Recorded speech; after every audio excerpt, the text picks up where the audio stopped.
go ahead, sell me this pen. Today I'm going to teach you how to sell anything to anyone, anytime. Now, when it comes to selling, when it comes to closing, there's so many techniques and so many ways. Today, I'm going to share with you 3 powerful secrets that you can use to sell anything to anyone. The very first secret is this. How do you turn something that's a commodity? How do you sell a product? How do you sell a service in such a noisy marketplace? Number 1, understand this. People don't buy because of logic. People buy because of emotion and they justify it with logic. People buy based on emotions and they justify with logic. I want you to think of something that you want to buy in your life. It could be a car, it could be a house, it could be anything. Just I want you to picture that. Once you have that in your mind, I want you to ask yourself this question. Why do you want to buy it? Why do you want to buy that particular item? Why do you want to own that item? Why is that? Maybe it's a new suit, it looks good on you. Maybe it's a new dress. Maybe it's a new car. Maybe it's a new house. Maybe it's that vacation. But why do you buy it? I want you to dig a little bit deeper. If you peer through the layers, I think you'll realize you're buying emotions. Maybe you buy the item because of greed. You want to make money or you want to save money. Or maybe it's because of generosity, that by buying this item is going to help other people. Have you noticed sometimes even there are companies out there, if you buy this particular product, they're going to donate a certain amount to charities? Maybe you buy because of generosity. Maybe because of shame, that if I don't buy this, I'll look foolish. If I don't own this, I'll look foolish. Or maybe it's fear, that if I don't buy this, I'm going to be missing out. I don't want to miss out. Maybe it's an escape, that you go on the vacation, your 9-to-5 job is driving you fucking crazy, and you say, oh man, I need some time off. Maybe doing it, buying it because of escape. Whatever those reasons are, those are very often emotional reasons. So you buy because of emotion and you justify with logic. So think about when you're selling something to somebody.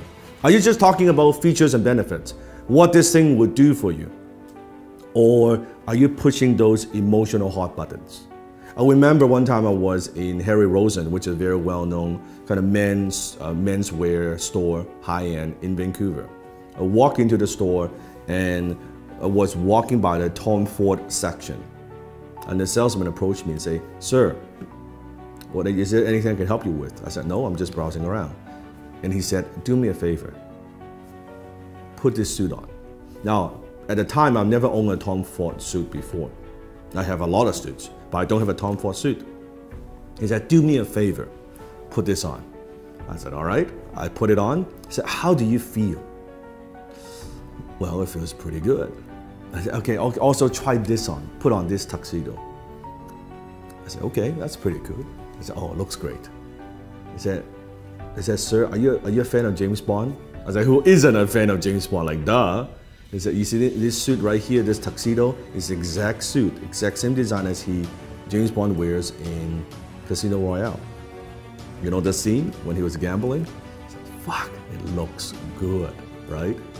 And before you know it, I bought the damn fucking tuxedo, right? And it's a lot of money, costs a lot of money. And if you think about that, what am I buying?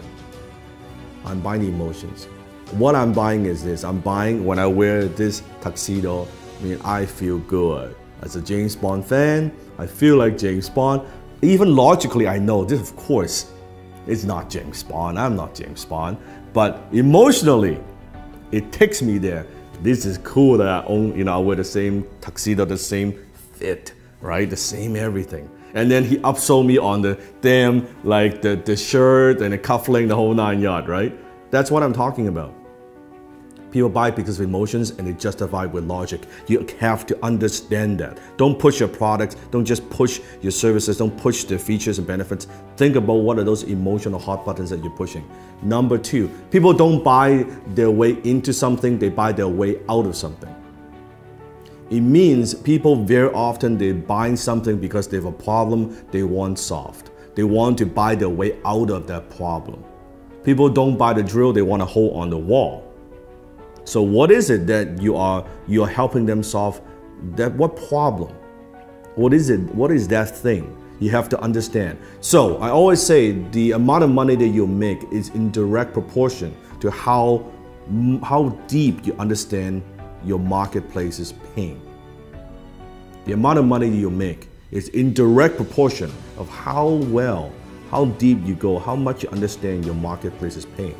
So you have to understand what it is, what are the pains that people have, and how can you help them relieve some of that pain.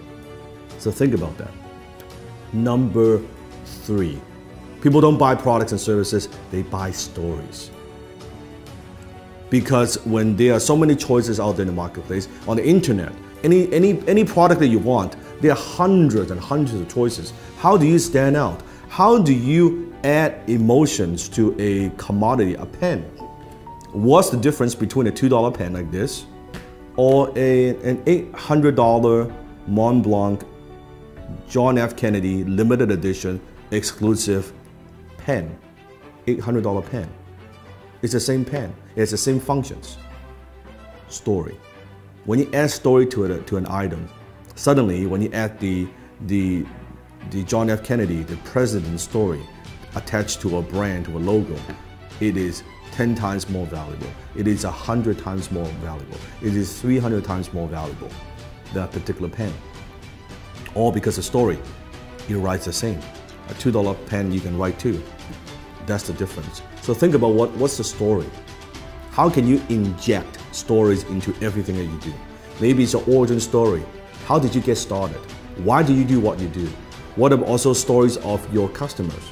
I just launched a new YouTube channel. You can click on the link below. I'll put a link below in the description. You can check it out. It's the Dan Lok Global Community on YouTube. It has nothing to do with the program that I teach. It has everything to do with stories. It's stories from my students, what they have learned, their background, their stories. It has nothing to do with me. It has nothing to do with the program that I run. It has nothing to do with that but stories. It's other people's stories, other people's success stories. So where are you using stories in your marketing, in your business? How else can you use stories? Remember, facts tell, stories sell. Facts tell, stories sell. So comment below, tell me, based on these 3 secrets, how will you sell me this pen? Go ahead, comment below, sell me this pen.